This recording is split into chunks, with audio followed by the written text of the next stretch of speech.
Welcome into Season 5, Episode number 10 of the Outlap F1 podcast. It's our 2023 Azerbaijan Grand Prix race review. We are part of the Ship It Studios podcast network, and you've got Andy, and I'm along with, and she's back, Deanna tonight. Dee, it's nice to see you. How's everything going? Good to see you. It's been good. I've been kind of running around everywhere and finally have kind of got to sit still for about 2 minutes and then I'll be gone for another few weeks. But until then, I'm happy to be on. You're becoming our on the move reporter, I guess, going everywhere and all Yes. the time. So, but as always, safe travels wherever it is you end up going. So, but it's good to see you, and we're glad that you're on tonight. And yeah, I mean, we survived our mini break. We've gotten Mhm. this lovely race that we're now going to dig into, and we've gotten this lovely format that we're going to now dissect. And that's probably about the most interesting thing I could say about most of the weekend. But before we do that, you can find our show, as always, on Twitter, Instagram, Discord, Reddit, and YouTube at Outlap F1 Podcast. See our link tree in our show notes. If you're on YouTube, please click the like and subscribe button. Or if you're on your favorite podcasting app, click the 5-star button if you're on Apple Podcast or Spotify. You can email our show, as always, chatnow@outlapf1.com, gets you that. You can find our wonderful website, www.outlapf1.com. As always, thank you so much to our continued monetary supporters for supporting the show through thick and thin here. Thanks so much to Dean Warwick, Yuri Dolchester, Paul Weaver, Quentin Warden, Kevin Kelly. Got to give him a special shout out in just a second. Regan Stanzik, Timothy Brown, and Jonathan Scott. If you'd like to become a member of our Outlap F1 Nation, see our link in our show notes. $1, $5. It all goes back into the show. We have some new equipment that is almost ready to go. I've almost calibrated. I'm just not confident enough working with this thing yet. And because I wasn't sure it was all going to be on, I didn't want to debut it. So I'm hoping for next week for Miami, we'll have the soundboard extraordinaire. It's here. It's ready. I'm just not necessarily all confident in pushing the right buttons yet. So I'm learning. I promise. But anyway, if you'd like to support our show, please see our link in our show notes. And as I mentioned, special thank you to Kevin Kelly, who kept me awake during sprint qualifying this weekend by chatting with me. We did our thing. We hadn't done it in a long time in the middle of the night. We were not the only Americans awake at 3:30 in the morning watching sprint qualifying, but it was good to do that again. Hadn't done that in a while. So thanks, Kevin, for that. You can find our code OUTLAP. Get you 20% and free shipping from the good folks at Manscaped. Please do check that out. It's a good deal. They got some wonderful merchandise. Feel free to check that out. Our buddy Vincenzo Landino has his shirt line at thef1guy.com. It is F1 style merchandise without necessarily the F1 prices. And that's a good thing because F1 merch is not cheap. So go ahead and check that out for some good stuff there. And the final sponsor, the Portage Park Development Project, the thriving community in the Upland Metaverse. If you're from Chicago, Portage Park will sound familiar because the Upland Metaverse is based on real-world cities and properties, and Portage Park is an actual neighborhood in Chicago. They want to show the best that it has to offer. Come join them. Links to the Portage Park Discord server, racing track maps, and socials are in the podcast show notes. As always, we hope to see you in the Metaverse. All right. So we will start out, as we are keen to do, with our headline of the day. Dee, I'll let you go first. Take it away. It was a weekend and things happened. All right, very good. That's fine. I've been thinking about how best to describe this new format, and it's kind of been one of those things that I've been thinking about since I watched it Saturday morning, very, very morning.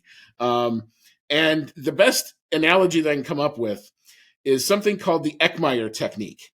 And if you've ever seen the movie The Men Who Stare at Goats, there's a scene in there where the main character and I forget the name, but he's explaining this technique of a sergeant by the name of Ben Eckmeyer, who's basically his entire thing was he was going to attack you by flailing his arms erratically and running at you and trying to slash things left and right. And the problem with that is that what would you end up eventually doing? Well, you'd probably stab yourself. And that's kind of what I think F1 and this format kind of tended to do. They pretty much stabbed themselves at the end of the day here.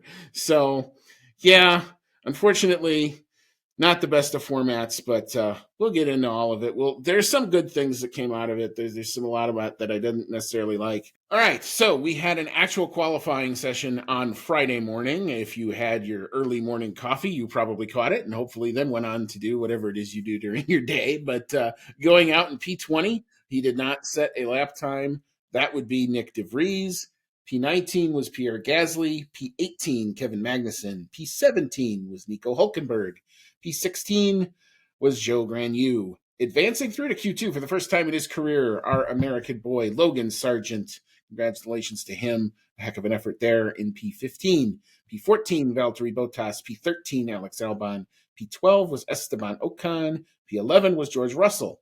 P10, Oscar Piastri, the McLaren new floor working well for them, at least on Friday.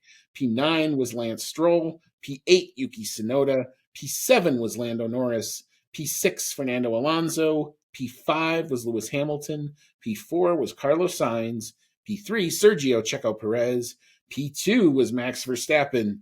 And at least reclaiming his qualifying form was Charles Leclerc in the Ferrari with a lap time of 1 minute 40.203. D, any big thoughts from the traditional qualifying?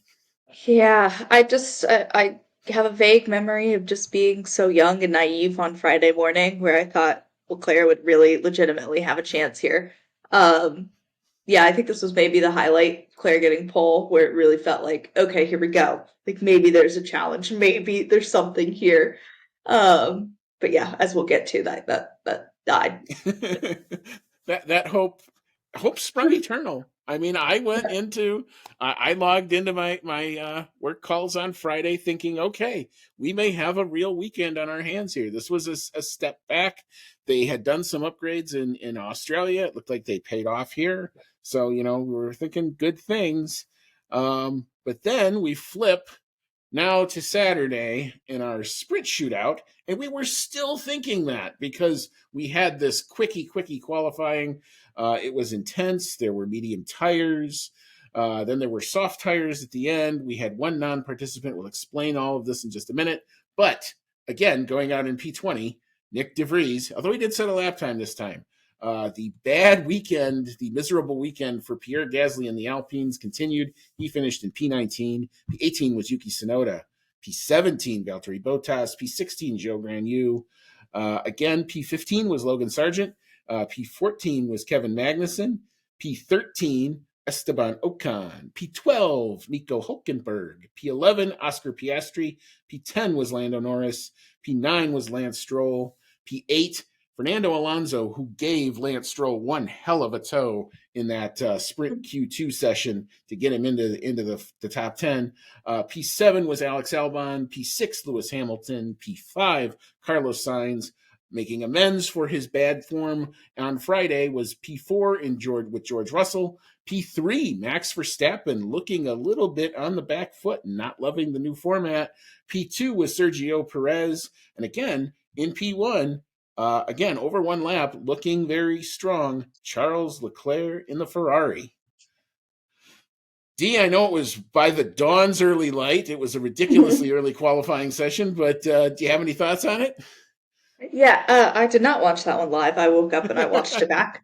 But I will have to say, I think my favorite update of this sprint, whatever weekend format, is the sprint shootout quali. I, it's for the same reason that I love a wet qualifying, is that they just go constantly throughout the sessions, and they were shorter, so it was just felt like nonstop. There's always something going on, and seeing all the cars just going for it every single lap that was fun. That was exciting. So I liked that bit of it, I think. But we did get a relatively similar grid to what we had the day before. So the point of that, who knows? Well, yeah, and I actually, when we get to the format overall, one of the things I liked, I agree with you. I think this was one of the pleasant surprises. I didn't necessarily know how it was going to work with these mandatory tires. the oddity of Lando making the top 10 but not being able to go because he had used his soft tires all up on Friday, and they somehow didn't give the top 10 an extra set of soft tires, which is what I would have thought they would have done, which is probably something they're going to do next time they roll this thing out in a few weeks, be my guess. I think this was them. This is them trying to save tires. So we were on 12 sets this weekend versus 13 sets last weekend, Well, yeah, right, exactly. supposedly. So to me, if you're going to do this, you might as well spend the money on an extra set of Yeah. tires. They were already supposed to be there. I don't get it. But the interesting thing, and again, as anybody who follows the show knows, looks at my hat, knows who I'm following most of the time. And over the course of the first 2 days, whatever the transmitter on Lando's car, like his onboard, was atrocious. It kept cutting out. But what it meant was that when he went back to the garage on Friday and he had made Q3, there's always somebody at FOM who like kicks those microphones and the camera off. Well, because the signal was so bad, they pretty much probably forgot about it for a minute.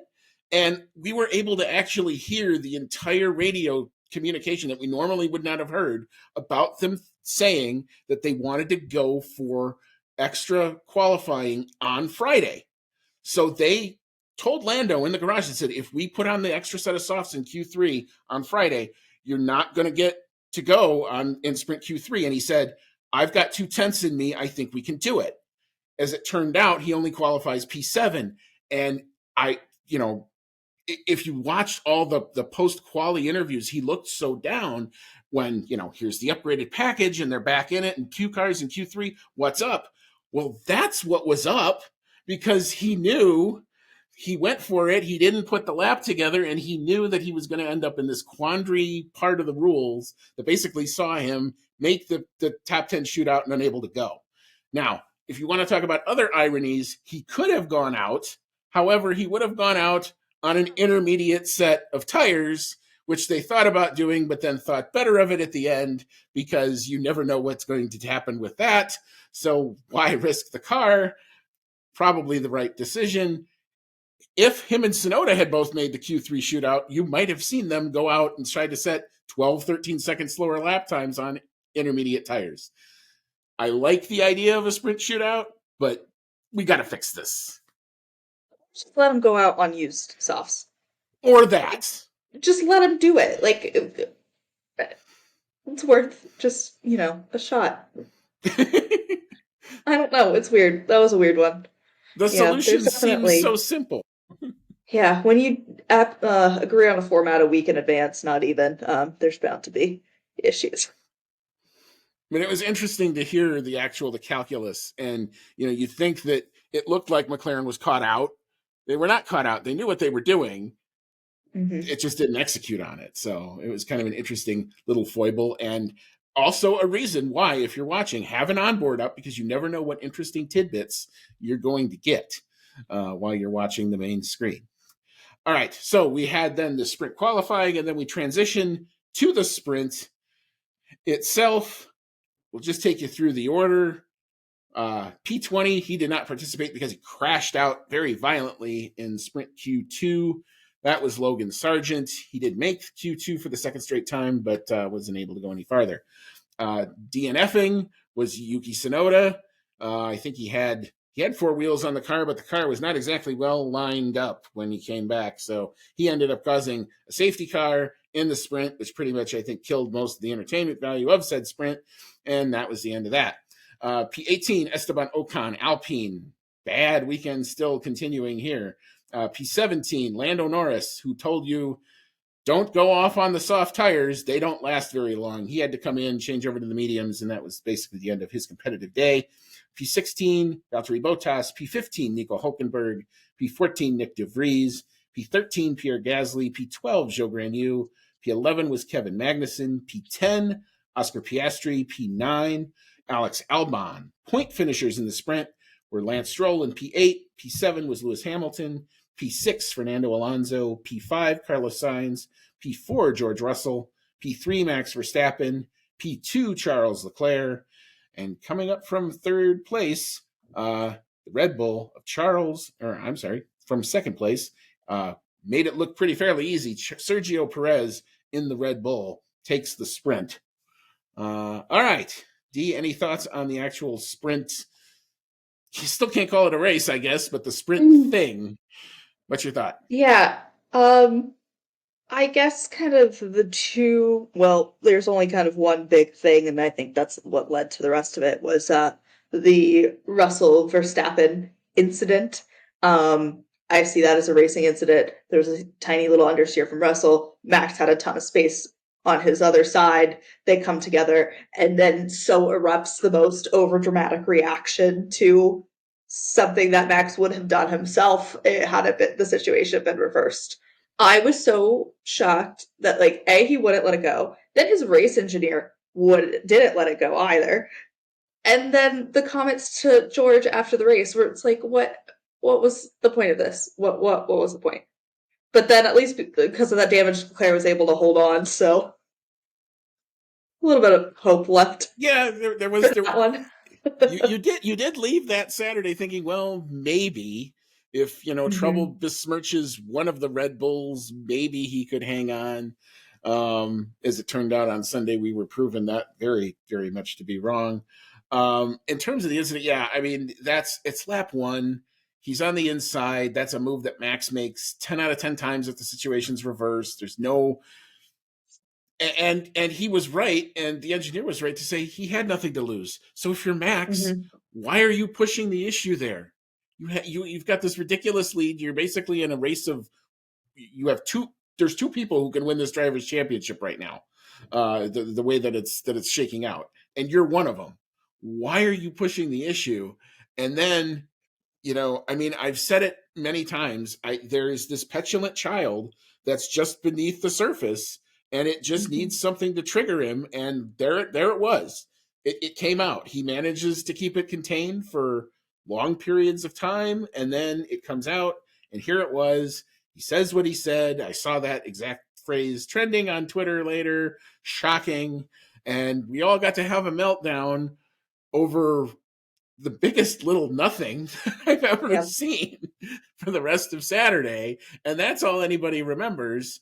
Yeah, Because I nothing mean, else happened in the sprint because race. because really nothing else happened in the sprint race. Because other than the two soft tire people telling the grid, "Don't go on the soft tire," there really wasn't anything else necessarily that really happened. Everybody was trying to protect the car. When we talk about the format in general, I want to get into you've got to give some sort of a carrot to the rest of the grid. The old sprint format at least gave you that because you could try to rescue your weekend, even if you were P19 and now you're P14. Well, that's something. If you're not in the Mm-hmm. top 8, it's a practice session. So why are you going to push? Why are you even if you have DRS, why are you even going to try and overtake unless it's completely obvious? You're not. Yep. And hence Eckmeyer technique all over again. All right. So this kind of gets to the point. Well, now we've actually gone through the new sprint format. What did we like? Did we like anything? You go on Twitter, nobody seemed to like it. But are there things we could take from it? D, give me some hope here. I mean, as I said earlier, I really liked the sprint shootout qualifying. I think that was a fun session. But to what you just said, you do take the incentive out of the sprint race for the whole grid. And so now it's only the top 8, but like those top 4 teams are so clear far and away of everybody else that it's like, okay, what's the point?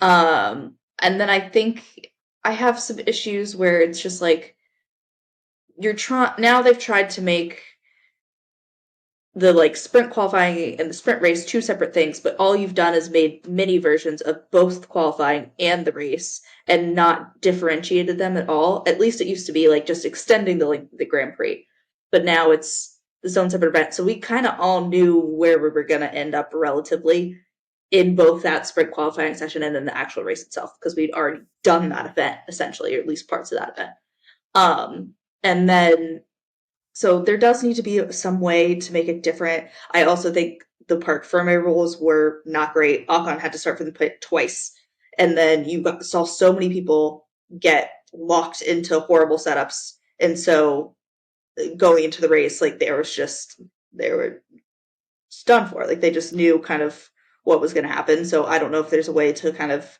have two different park formats, if that's at all possible, or kind of give it a kind of an open window at some point. But I don't, I don't know. I didn't really love that. And then yeah, it is a lot for a weekend though. I enjoyed it this weekend because it has rained nonstop in New York for the last like 72 hours. So I have done nothing else. But like on a normal weekend, it's just overload stuff.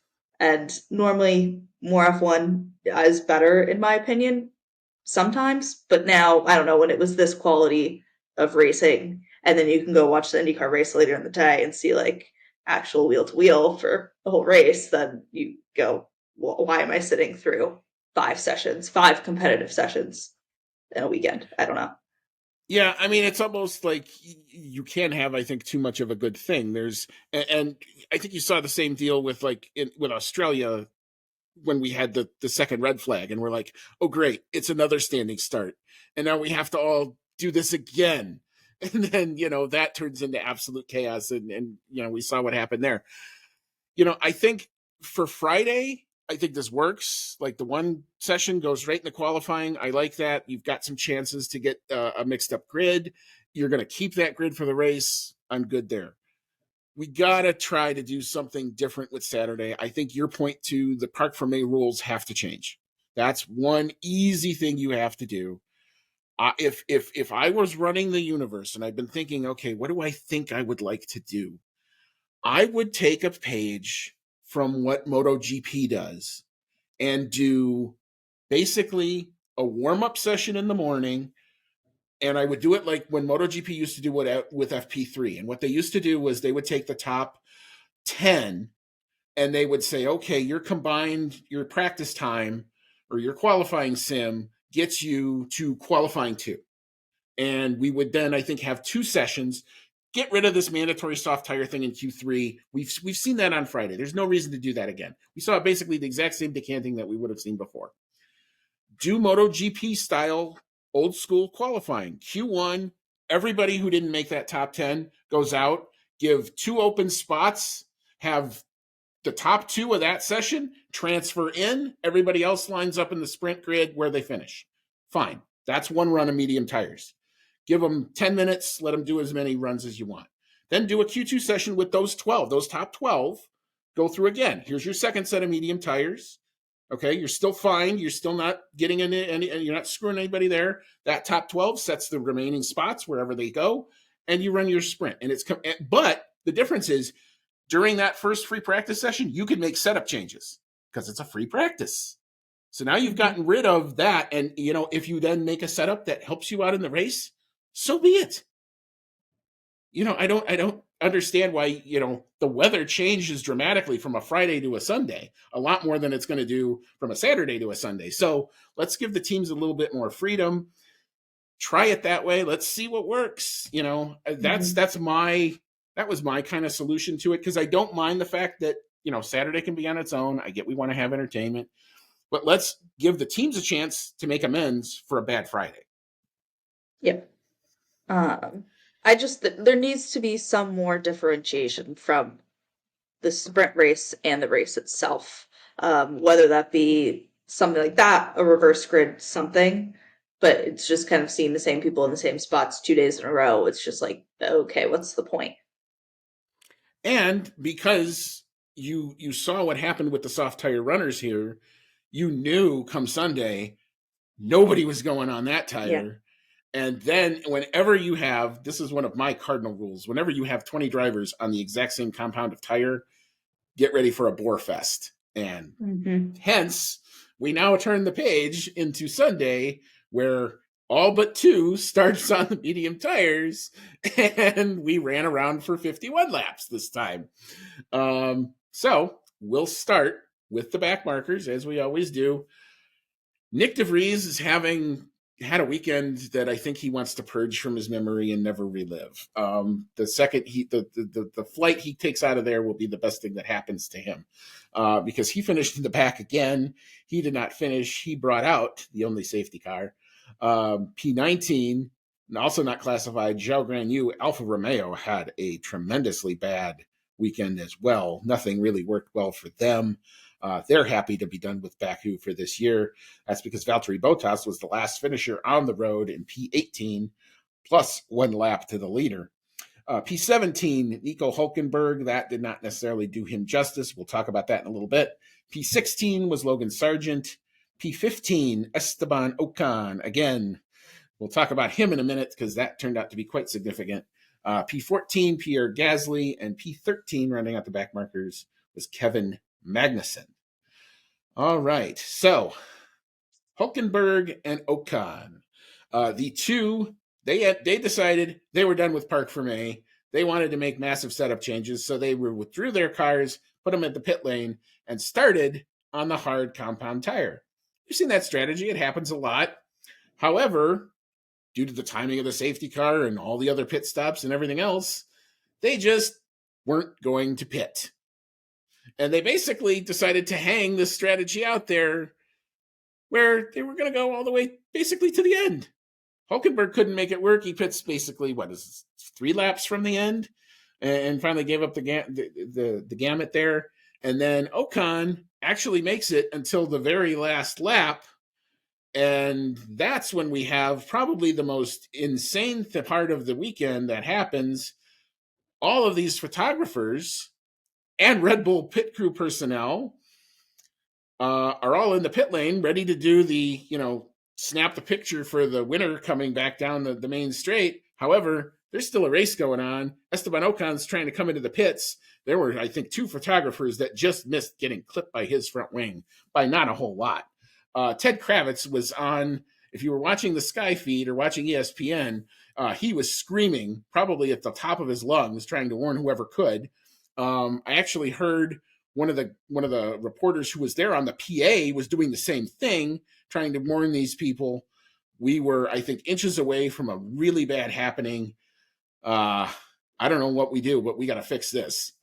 Dee, what's your thought? It was so egregious, and this is what this whole weekend's going to be remembered by, not by whatever sprint format, whatever this is going to be.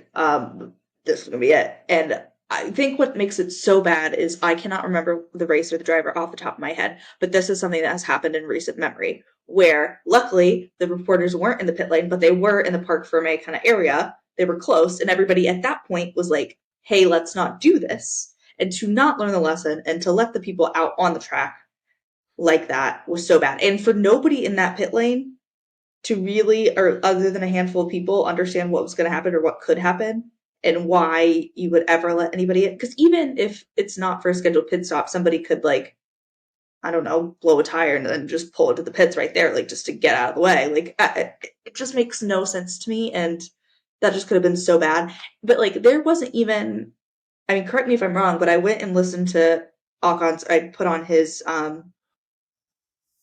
team radio in the car, whatever it Yeah. is. It's on board. Yeah, that's the word I'm looking for. And there wasn't a warning from his team. Like, there wasn't any kind of anything. And so, I don't know. I think everybody got very, very, very, very lucky today. Yeah, lucky for sure.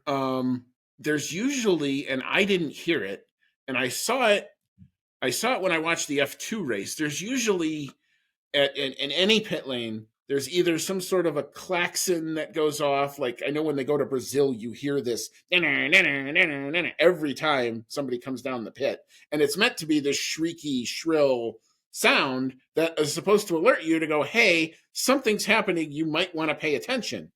I know from watching F2, they had somebody with a whistle. But what this person would do was constantly look up and down the pit lane. So if this, and I don't want to call this person out, but if they weren't paying attention, they might have missed it. If they were getting, distracted by a hubbub of people thinking the race is over, they probably missed it. I don't know if that was sounded. So I'd want to go back and look at that. The other thing, you basically ended up with the FIA having to then investigate itself. I imagine somebody's going to lose some employment over this, or be replaced or promoted or something, because you can't have this. This was really, really dangerous. And I thought published a rule that said teams couldn't go climb the fence anymore. And I saw Yep, so did lots of I. Red Bull people climbing the fence. So I didn't hear anything that happened with that. So that's like three big major problems, all with this same thing. Never mind the stupid strategy of trying to hang it out for a red flag. And the only reason they were doing that is because they remembered what happened here a couple of years ago, and they have empirical evidence of uses of red flags at ends of races from last run. And until we codify and make everybody aware, I'm going to keep saying this until I'm basically dead, I think. We need a chart of what happens on what laps so everybody knows, so you don't have teams trying to do this crap. Because that, he should have come in with 5 laps to go. That should have been it. Um, That's the end of the safety car window, and poof, that was it. Your strategy didn't work. Sorry. yep, fully agree. And to follow up on my first point, it was Alex Albon at the Australian Grand Prix last year Right. that Right. a very And, similar and, incident happened. and the same chaos almost ensued. Yep. Because, everybody wants to rush that podium. Everybody's trying to get the good shot. I get it. It's a competitive nature, but that should really only open up after the checkered flag waves and everybody goes past it, because you still have an active track. That's an active danger zone. And anything could happen there. So yeah, a very unfortunate end. It is going to be the big talking point. At least there's that. From a race that basically really didn't have anything else going on with it. But to the one of the questions I think we get in the fan emails was, why were they staying it out? They were hanging it out for a red flag. Gunther Steiner admitted it on the pit interview on Sky.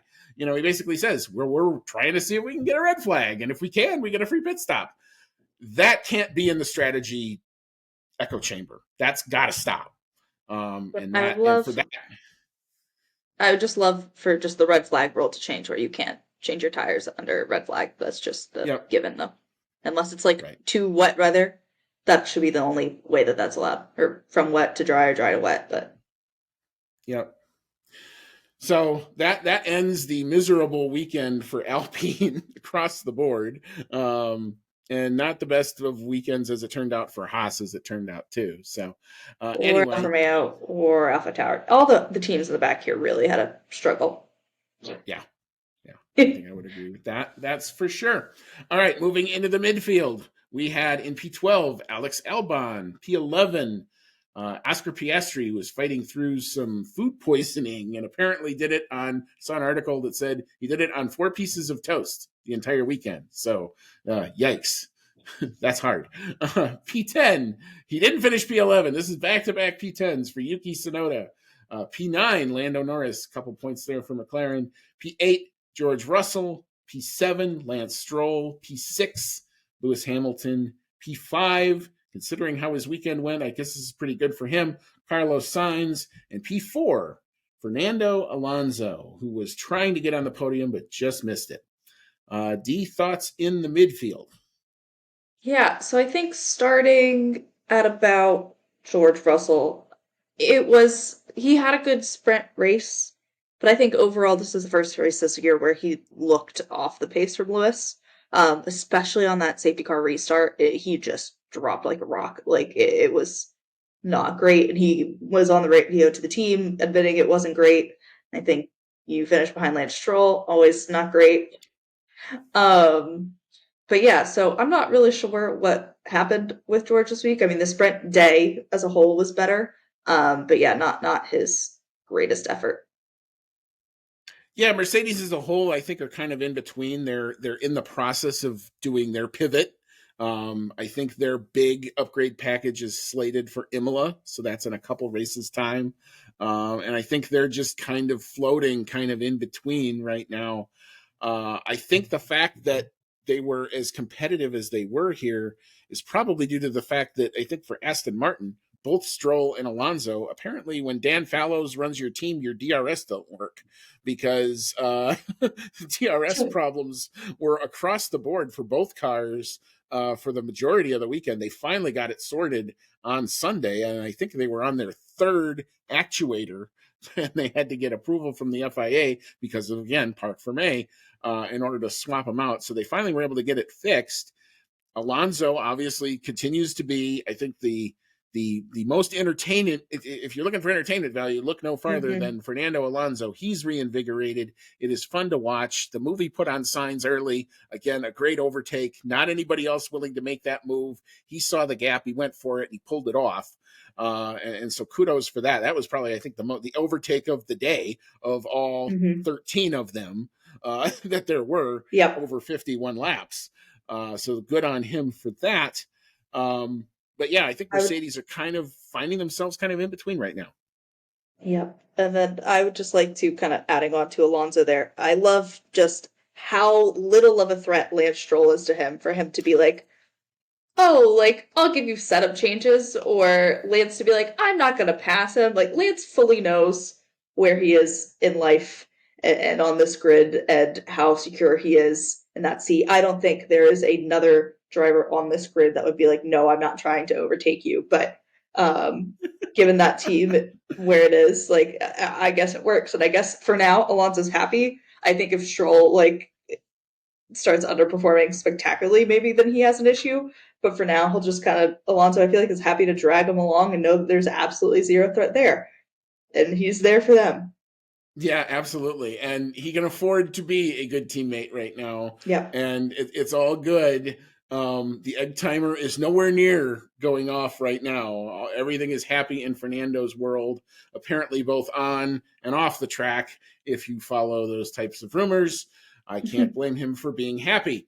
Let's put it that way. All right.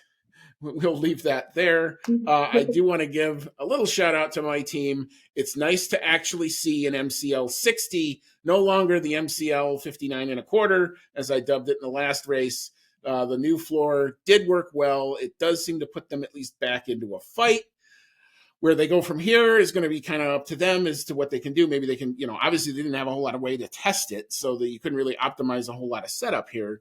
But at least was encouraging that they slapped it on the car and they got an initial like 2/10 gain out of it, which is in F1 terms, that's pretty significant. So that was the last upgrade seen by James Key. The new team now takes over. We'll see if we can get something out of this season yet. It's nice to be at least out of the doldrums because those first couple of races were just painful. So I have to tell myself as a fan, lack of pain does not equal good, and still expect more. I know Lando expects more. At least it looks like from all the interviews that I saw. And shout out to Oscar Piastri. I mean, I think I tried to play one hockey game in my life when I was just a little sick. Never mind anything like as severe as food poisoning. Yikes. To be dealing with that for 3 days and to still be right on the outside of the points is impressive. So good on him for that. He's earning his rookie stripes, and he looks like he's doing pretty good right there. All right. So to the podium where Charles Leclerc finishes in P3. However, that was 18 or 19 seconds shy of the two Red Bulls, Max Verstappen in P2 and Sergio Perez, road race king, happens to take the victory here. Really a good effort from him. Survives the challenge from Max and basically gets himself back into a potential drivers' championship. He had to do it here if there was going to be a championship, and at least it looks like for now we've got some game on.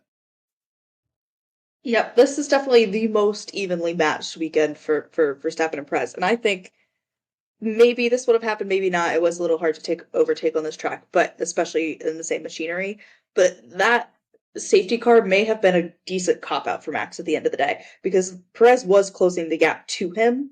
So could you imagine Perez overtaking Verstappen on merit and the kind of narratives and whatever would come out of that? At least Max can just say, oh, I got unlucky with the safety car and move on. Not that this is probably going to stick like this for the rest of the season. This is a very, very good track for Perez, but I think there may have, I don't know if he would have, but there may have been a little bit of luck there for Max, probably.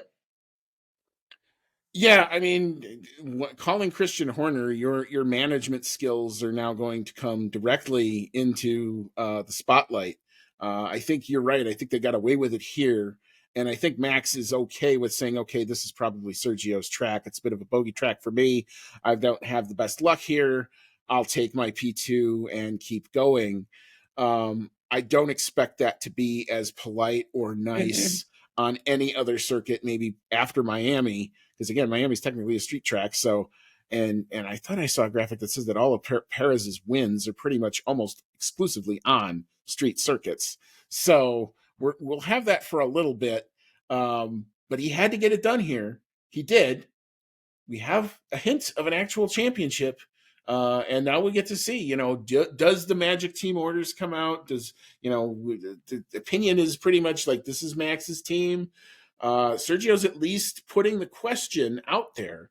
Now we see what the answer is in the next coming weeks. So, if you're annoyed that you've got the Red Bulls out in front, it's kind of a little bit of repeat of the 2014, 2015 Merc years, where at least we saw Hamilton and Rosberg go at it. We'll see how that relationship keeps on going. Does it remain cordial? It is now.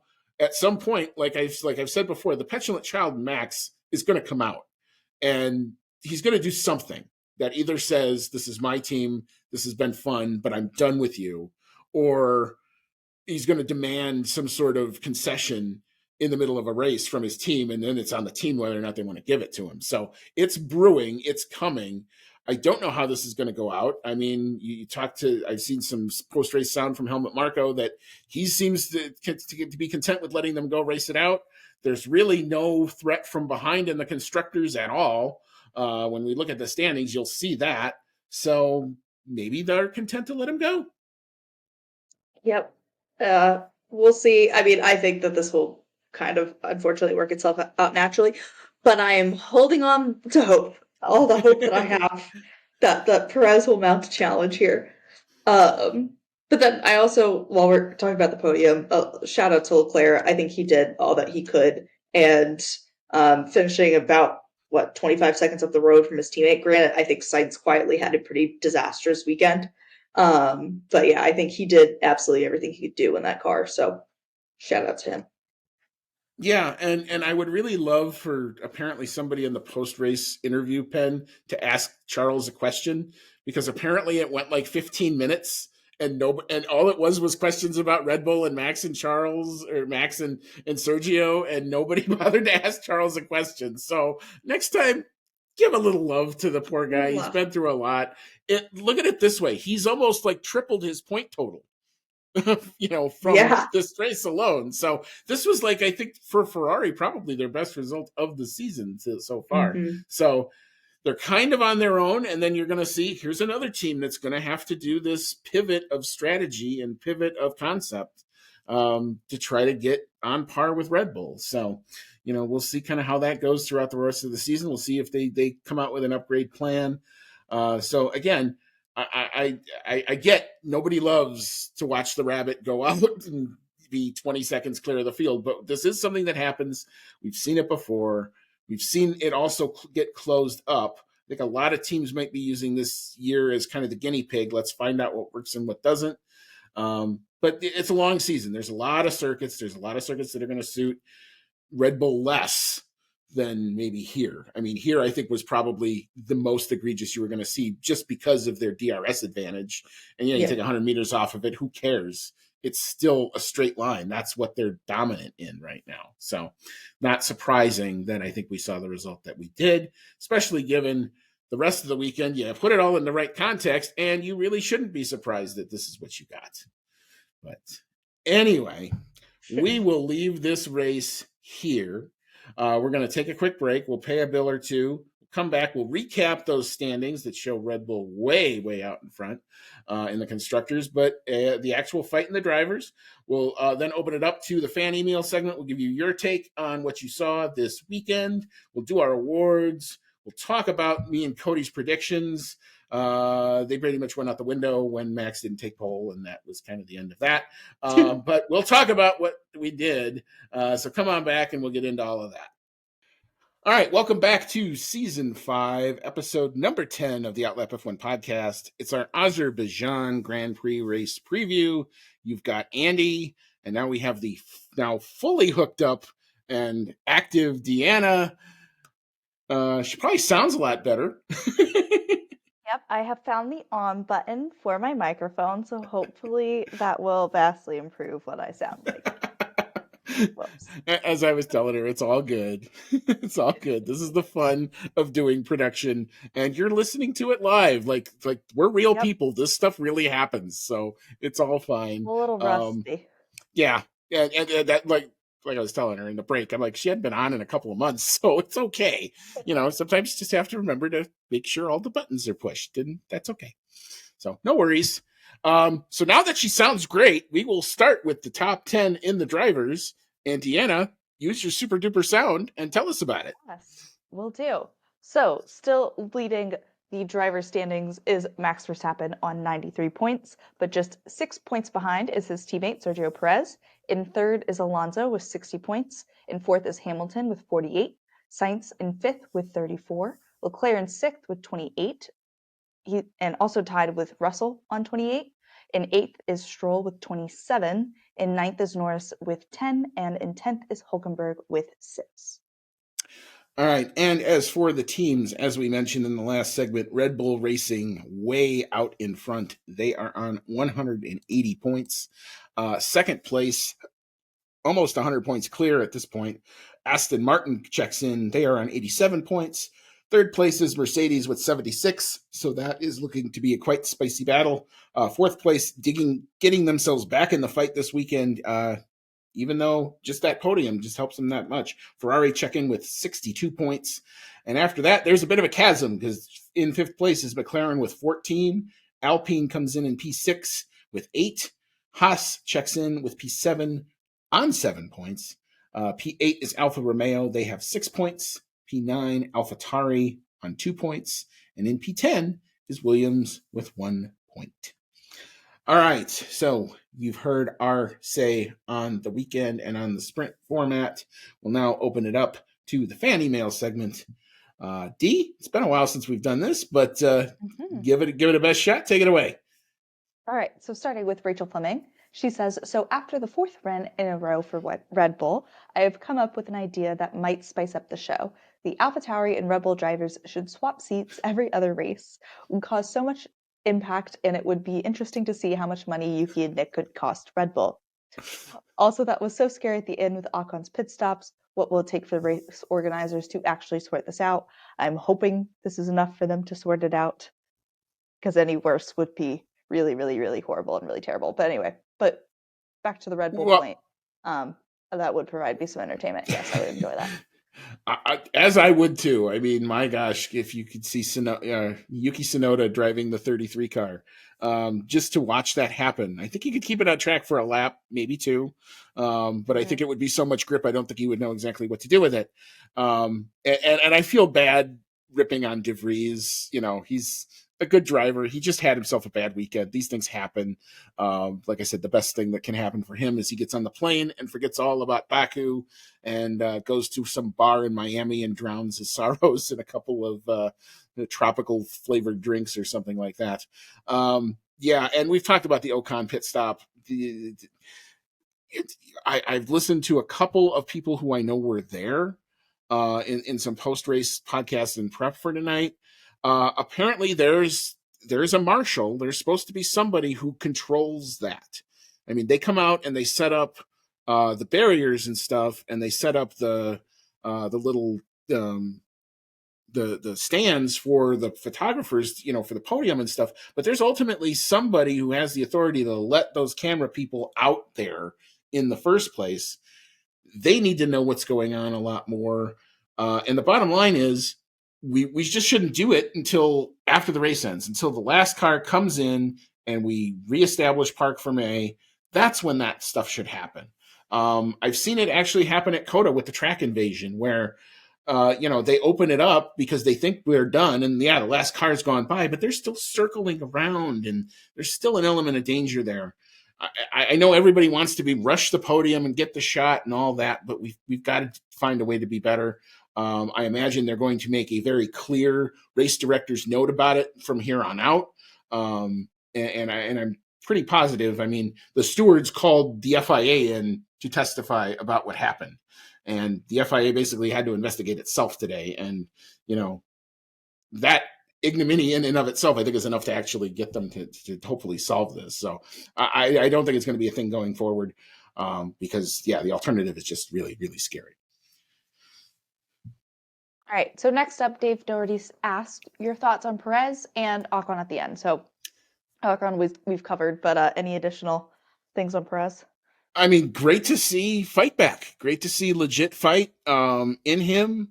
If this is real, I want it to be real. Max needs, like, I feel like I go back to this. Like, you start with, he needs, if nothing else, he needs a foil. I don't know that he has a true opponent yet, but he needs a foil. He needs somebody to press him, somebody to keep him on there, because otherwise he's just going to go off and be 25 seconds down the road, and that's the end of the game after the first 2 laps. Nobody wants to see that. Nobody needs to see that. If at least Sergio is there and within range and can press him, it brings Christian Horner's management into question. It brings all those other things back into play that maybe we thought was done. So, yeah, Sergio, good on you. Let's see it happen on a traditional racetrack that's not a street course, but I love what I saw today. Fully agreed. Okay, so finally, the formula says, since it's been what feels like 3 years since the last GP, I'm hoping you are still an existent podcast. If so, here are my mini Azerbaijan GP bullet points. Mercedes upgrades don't appear to have helped or hurt their pace. Very glad to see Red Bull letting their boys figure it out on track as opposed to Bottasing them. A happy and relaxed Fernando Alonso has been amazing to watch. He's done a great job of fulfilling the personality void that was left by the departure of Seb and Danny. Although I'm a McLaren fan, I find myself getting behind Fernando every race weekend now. One last thing, yet another Ocon comment, here we go. Could you explain why Ocon even needed to come into the pits on the last lap that caused that scary mess with the fans/photographers? What the hell happened? Why did he need to pit in the first place? I understand people shouldn't have been allowed in the pit lane, but I'm still confused at what the strategy was for Ocon there. So you want to take it? Yeah, I mean, to the strategy point, we talked about it earlier. They were hoping beyond hope for some sort of a stoppage, a safety car, and maybe a red flag where they could maybe get away with it without having to change tires. He started on those tires. He started on the same set. He had not made his mandatory pit stop. Therefore, if he finishes the race, he's instantly disqualified because he hasn't followed the rule there. So he has to come in, even if it's for an out lap. Now, you can also change the rule. Maybe we'll see that happen. 10 teams have to agree to it to happen. Maybe a FIA comes in on safety grounds and says pit lane is closed after 2 laps, in the last 2 laps of the race. We've seen other series do that. NASCAR with the stages, they close the pit lane the last 2 laps before any stage and the last 2 laps of the race. You can't come in and try that type of thing to try to eke yourself over the line in the pit lane. You can't pull the Schumacher type of move there. Interesting to see if that discussion comes up. I put out a little question about those types of things on Twitter. I had a really good comment. Michelle, if I can pull it up here, actually said something really nice that I wanted to get on here. And she goes, I used to tell workers at a museum that I was at that people should be able to walk in 2 minutes before closing and it should look the same as opening, i.e. don't start cleaning up early. Pit lane should be open until the last car passes on their last lap. And then Rachel Fleming also chimed in again and said, until all the unlapped cars have crossed the finish line, the pit lane should be open. Race organizers, the teams, Red Bull, and those who committed the offense should be blamed. I think I agree, contends with both of those points. You shouldn't start that post-race ceremony until it's post-race. And to me, it's not post-race until the last car is off of the track because there's still an element of danger, even if they're going slow. So, that's my take on that. But the reason they were doing it was because they were hanging it out. They had not made their pit stop. That's what they were trying to do. And as to the rest of the questions, well, I would tell you the formula. If you thought we left, we never left, and we're still here.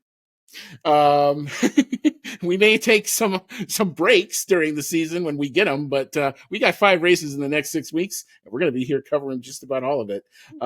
So, we talked a little bit about Mercedes earlier. I think they are, a team in between right now. I don't think those upgrades are final packages. I think they're the starts of something that may be more of a concept pivot.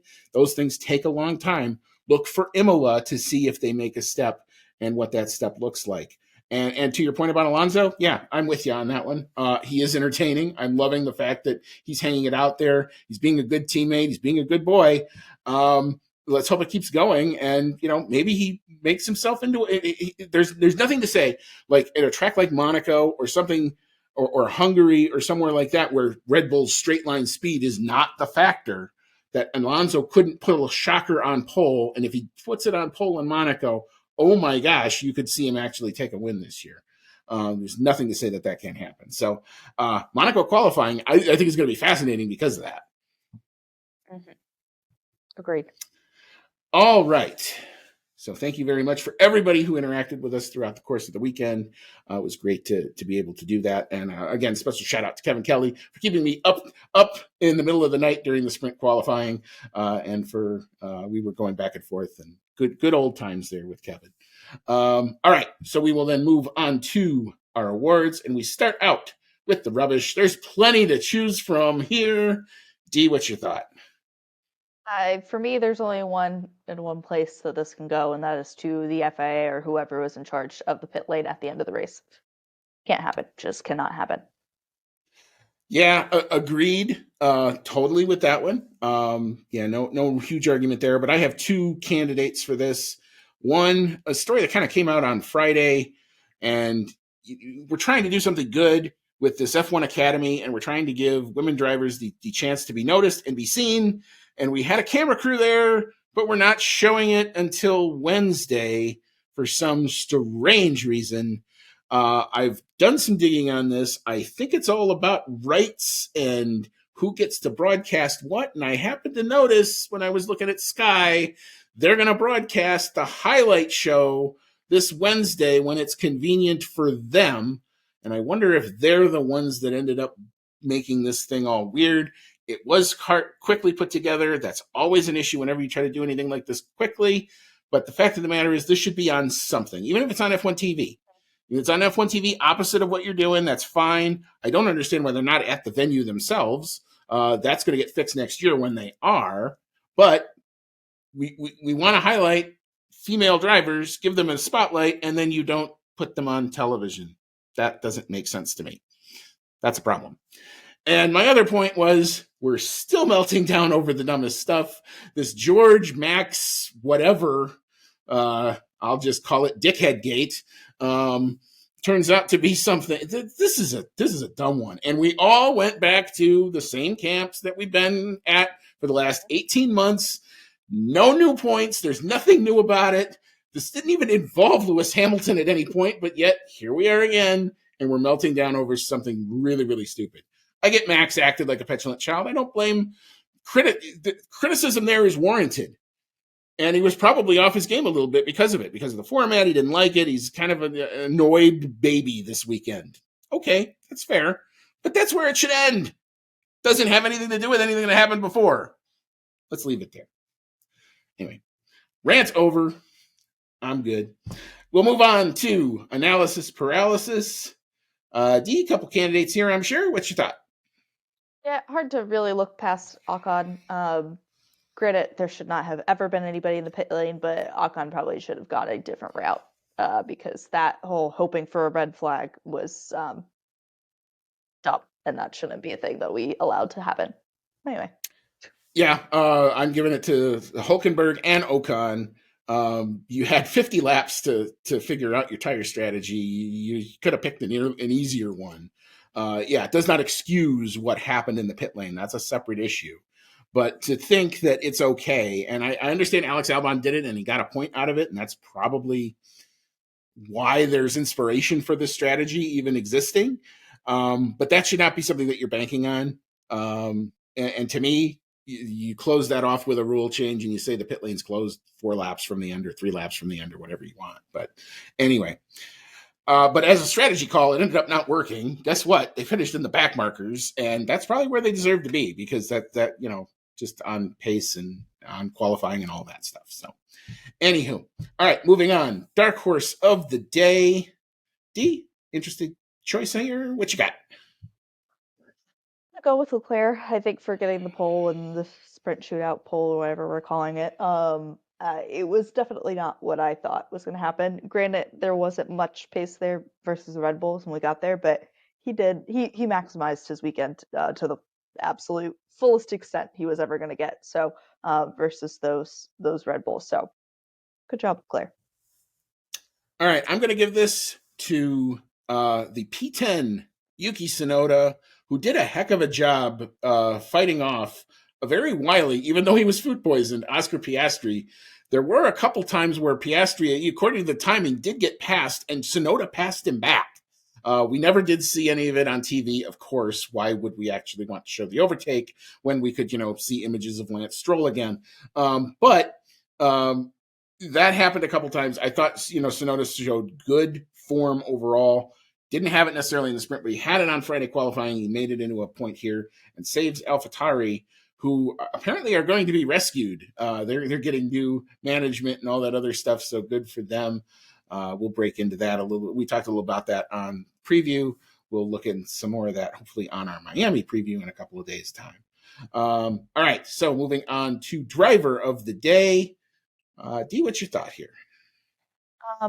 Can only really go with Perez here. I think that was one of his most strong, consistent weekends in a long time, and to really be on the pace or at times exceeding the pace of Max was, pretty impressive.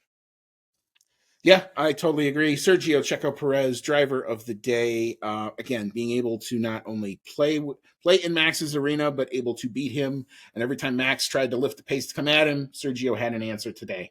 Maybe it's track specific, maybe it's street course specific, but whatever. This is his arena. He had to make it work to get into the championship. He's done that. Let's see if it can carry through. I'm skeptical, but I'm hopeful that maybe this is his best shot. He's not going to have very many more bites at the apple. So he may just, go on balls to the walls and see what happens here. So, yeah, let's hope, because I want to see a championship. I want to see Max get pushed. I want to see Red Bull at least have to earn it, while the rest of the grid hopefully plays catch up over the course of the season. All right.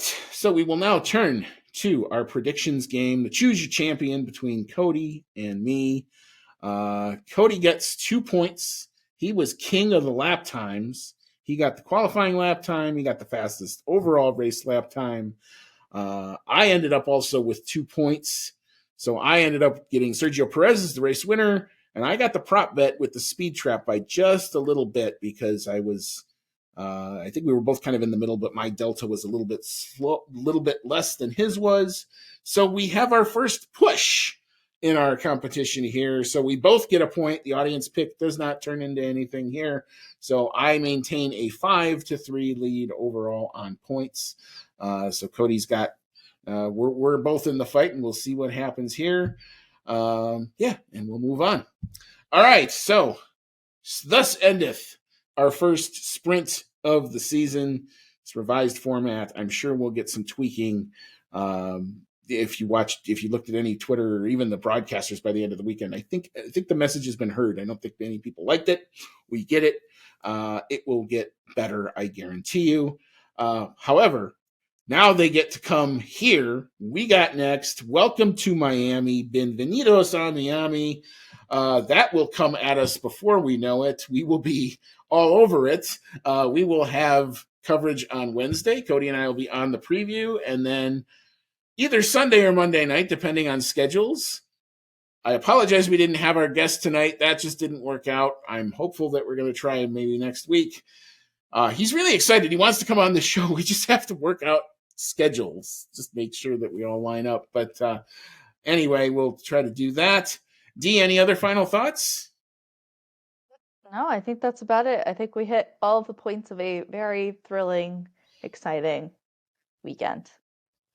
I like the fact that you think you believe that. Yeah. If I say it enough. Yeah. Yeah, I need to tell that to my circadian rhythm because my sleep schedule, it's going to take like 3 days for me to get back to normal, and then we're just going to hop right into Miami. But anyway, that's why we do what we do. Dee, thanks so much for coming on, giving us an update. It's nice to see you again.